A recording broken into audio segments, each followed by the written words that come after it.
Hello, everyone. Welcome back to our channel. Today, we will practice English together.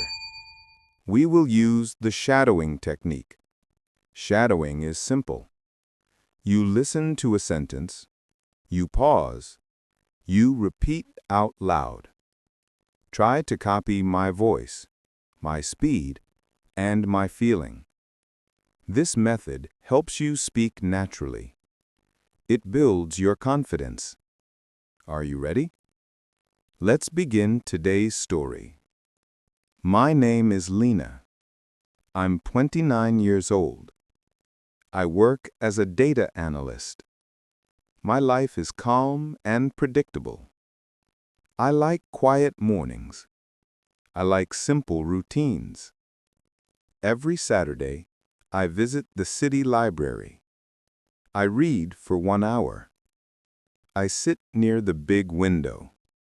The morning light feels warm there. It helps me relax. One Saturday, something strange happened. I found a small notebook on my chair. An old notebook. Black cover. No name, no phone number. Just a date written on the first page. The date was from 2 years ago. I opened the notebook. The handwriting was neat, clear, beautiful. It said, Monday, a woman in a green sweater will sit at the window seat. She will spill her coffee. Someone will help her. I smiled. It sounded like someone's daily diary. Maybe they forgot it. I turned the page. The next entry said, Tuesday. The elevator in Building 12 will stop working. People will get stuck for 6 minutes. I shrugged. Just small things. Nothing special. Then I heard a sound. Someone gasped. A woman spilled her coffee near the window seat, exactly like the notebook said.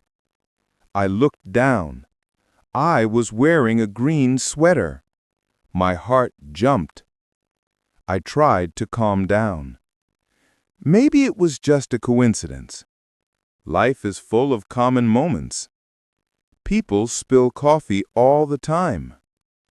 But I couldn't stop thinking about it. On Tuesday, I went to work as usual. My office was in Building 12. Around 10 a.m., I heard voices. People were shouting. The elevator had stopped working. 3 people were stuck inside for 6 minutes. My hands went cold. This was no longer a coincidence. The diary knew things, small things, but real things. I went back to the library that evening. I read more pages. Each entry described normal events, but every event matched something that already happened. Every single one. Every page felt heavier. My breath felt shorter. Then I reached the final written entry. The last page said, Friday. A woman will find this diary. She will read it. She will try to understand it. But she won't know that someone is watching her. My heart froze. Friday. Today was Friday. I felt a cold sensation on my neck. I slowly lifted my head. I looked around. The library was quiet. Too quiet. Only one man was sitting in the corner. He was staring at me. He didn't look away. Not even for a second. I closed the diary. I stood up quickly. I put the notebook in my bag, and I left the library. My steps were fast. My heartbeat was faster. Was he watching me? Why? How did the diary know? That night, I couldn't sleep. My mind kept repeating the same questions. Who wrote the diary? How did it know about me? Was someone following me? Around midnight, I opened my bag. I wanted to look at the diary again, but something was wrong. There was a small piece of paper inside. A note. I didn't put it there.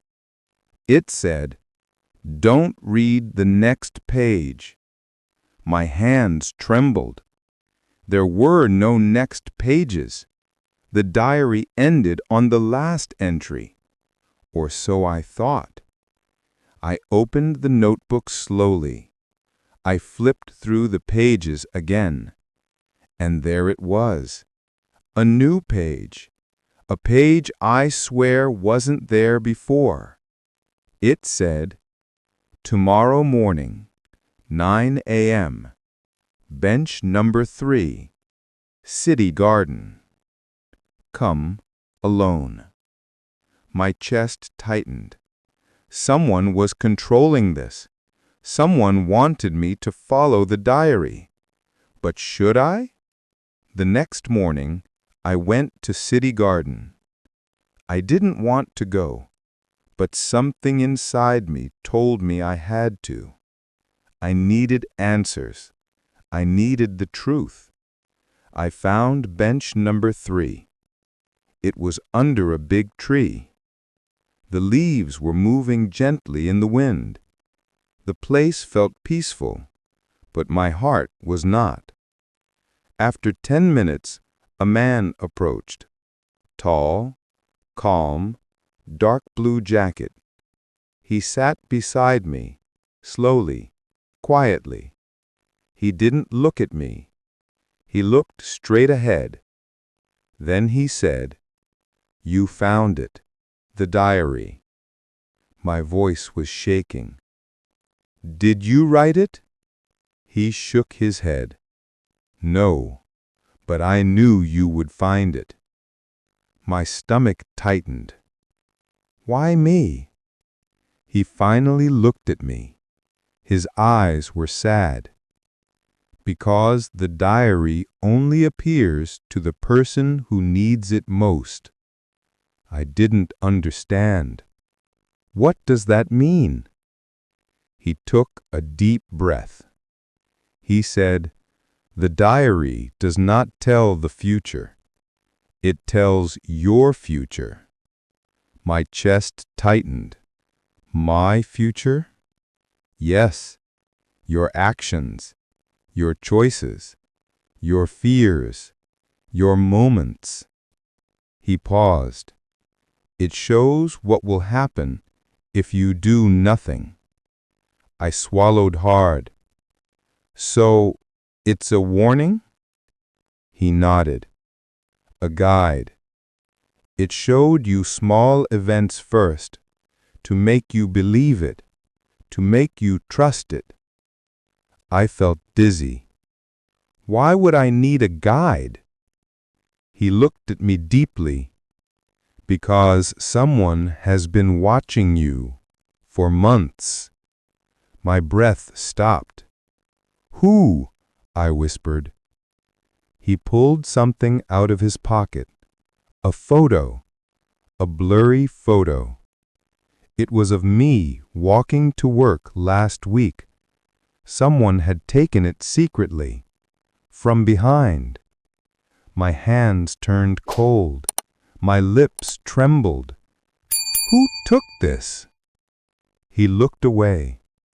I don't know his name, but I know his face. He handed me another photo. This time, I recognized the person immediately. My coworker, Daniel. The quiet one. The polite one. The one who always sat behind me. The one who always asked if I needed help. My heart pounded painfully. He has been watching you, the man said softly. He follows your routine. He knows where you live. He knows you go to the library. He knows your habits. I felt sick. I felt cold. I felt unsafe. Why would he do that? The man looked down. Because he is not who you think he is. I opened the diary again. My hands shook. The man watched me quietly. There was one last page, one final page. It said, Sunday. She will learn the truth. She will go to the police. She will protect herself. She will be safe because she didn't ignore the signs. My eyes filled with tears. I looked at the man. Why are you helping me? He stood up slowly. The wind blew softly around us.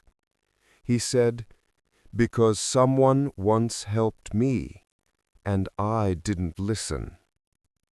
He took one step back. Don't repeat my mistake. Then he turned around and walked away without looking back. I watched him until he disappeared. I held the diary close to my chest. I felt a mix of fear and relief. I knew what I had to do. I went to the police. I told them everything. I gave them the diary. I showed them the photos. They investigated, and yes, Daniel was not who he said he was.